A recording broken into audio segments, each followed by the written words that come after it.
اور اس قرآن کو تمہاری قوم نے جھٹلایا، حالانکہ یہ سراسر حق ہے۔ کہہ دو کہ میں تمہارا داروغہ نہیں ہوں، ہر خبر کے لیے ایک وقت مقرر ہے اور تم کو عنقریب معلوم ہو جائے گا۔ اور جب تم ایسے لوگوں کو دیکھو جو ہماری آیتوں کے بارے میں بےہودہ بکواس کر رہے ہوں تو ان سے الگ ہو جاؤ، یہاں تک کہ وہ اور باتوں میں مصروف ہو جائیں۔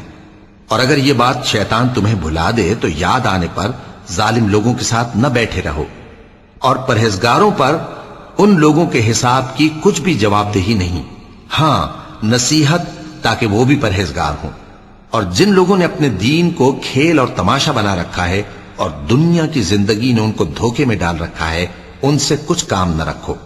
ہاں اس قرآن کے ذریعے سے نصیحت کرتے رہو تاکہ قیامت کے دن کوئی اپنے اعمال کی سزا میں ہلاکت میں نہ ڈالا جائے۔ اس روز اللہ کے سوا نہ تو کوئی اس کا دوست ہوگا اور نہ سفارش کرنے والا، اور اگر وہ ہر چیز جو روئے زمین پر ہے بطور معاوضہ دینا چاہے تو وہ اس سے قبول نہ ہو۔ یہی لوگ ہیں کہ اپنے اعمال کے وبال میں ہلاکت میں ڈالے گئے، سو ان کے لیے پینے کو کھولتا ہوا پانی اور دکھ دینے والا عذاب ہے، اس لیے کہ کفر کرتے تھے۔